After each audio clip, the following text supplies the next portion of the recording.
අයබෝවන් දුවේ පුතේ, ඔන්න අද අපි යන්නේ හරිම රසවත් ගමනක්. ඒ තමයි ශබ්ද ලෝකයට. අපි හැමෝම අපේ දවස පුරා විවිධ ශබ්ද වලට හුම්කම් දෙනවනේ. ඉතින් මේ අපේ දවස පුරා ඇහෙන ශබ්ද වර්ග දෙකකට බෙදෙනවා. එකක් ස්වාභාවික ශබ්ද. ඒ අපි අර කලින් දවසේ පාඩමේදී ඉගෙන ගත්තේ. අනිත් එක තමයි කෘත්‍රිම ශබ්ද.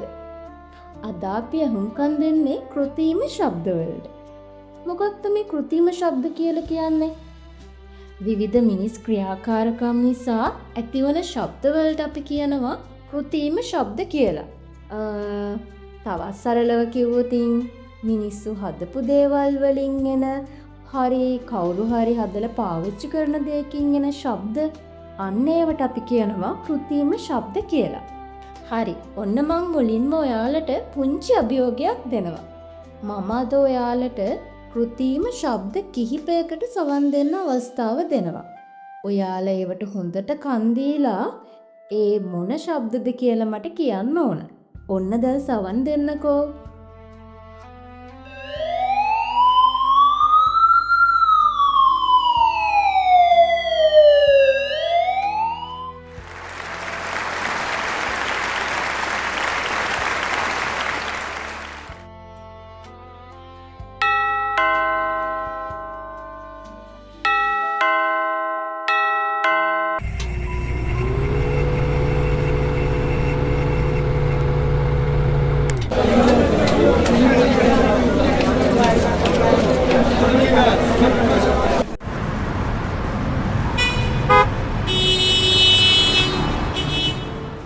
හරි.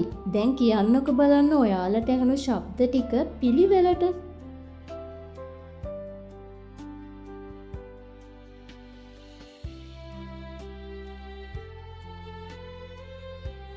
ගොඩක් හොඳයි.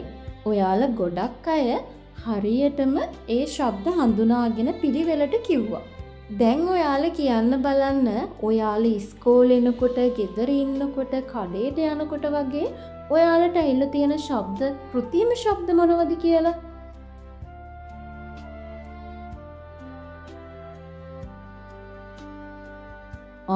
ගොඩක් හොඳයි. ඔයාලා අවට වටපිටාවට ගොඩාක් හොඳින් සවන් දීලා තියෙනවා. දැන් කියන්නකො බලන්න දූල පුතාලා අපි මේ විවිධ ශබ්ද වලට සවන් දීම වැදගත් වෙන්නේ ඇයි?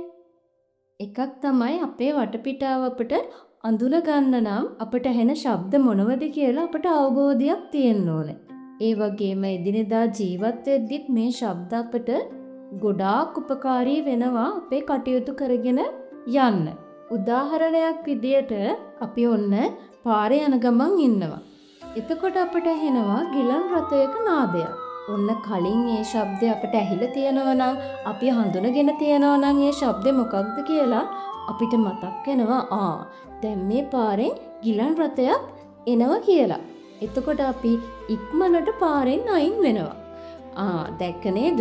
ඒකෙන් අපි අපේ ආරක්ෂාව සලසගත්තා. ඉක්මනටම නේද? ඉතින් මේ වගේ අපි එදිනෙදා ජීවත් වෙද්දී මේ විවිධ ශබ්ද හඳුනාගෙන තිබීම අපේ ජීවිතයට ගොඩාක් වැදගත් වෙනවා. ඒ වගේම අපි ඉන්න ස්ථානය, එහෙමත් නැත්නම් අපි ඉන්න තැන අනුව අපට ඇහෙන ශබ්ද වෙනස් වෙනවා. ගෙදරින්දී ඇහෙන ශබ්ද නෙමෙයි අපට බස් නැවතුම්පලකදී ඇහෙන්නේ. ඊට වඩා වෙනස් ශබ්ද.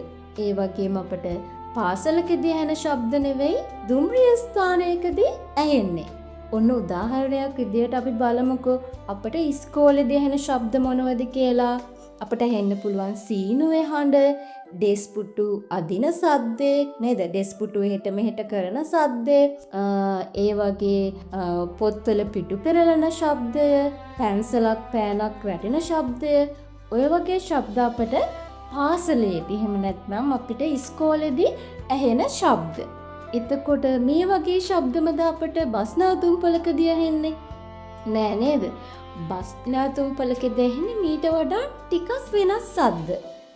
උදාහරණයක් විදියට වාහනවල හෝන් හඬ, වාහන ස්ටාර්ට් කරන ශබ්දය නේද? ඒ වගේම බස් නැවතුම්පලේ හෙට මෙහෙට යන මිනිස්සු ළඟ තියෙන shopping bag වල ශබ්ද නේද? ඒ වගේ විවිධ ශබ්ද අපට බස් නැවතුම්පලකදී ඇහෙන්න පුළුවන්. ඒ විදියට අපිට අපි ඉන්න ස්ථානය අනුව තැන අනුව අපට ඇහෙන කෘතිම ශබ්ද වෙනස් වෙනවා. හරි. ඔන්න අද අපි අපේ පාඩමින් කෘතිම ශබ්ද ගැන ඉගෙනගත්ත කෘතිම ශබ්ද වලට ඇහුම්කන් දුන්නා. ඔයාලත් විවිධ ස්ථානවලට ගියාම ඔයාලට ඇහුනේ මොන වගේ ශබ්දද කියලා හොඳින් මතක තියාගන්න. එහෙම මතක තියාගන්න නම් අපි මුලින්ම කරන්න ඕන ඒ ස්ථානවලදී අපට ඇහෙන ශබ්ද වලට හොඳින් සවන් දීලා. ඉතින් ඒ ඔයාලට ඇහුන ශබ්ද මොනවද කියලාත් අපිට එවන්න. හොඳද? එහෙනම් ඔන්න අදට අපේ පාඩම අවසන් වෙනවා. ආයුබෝවන් ඔයාලා හැමෝටම.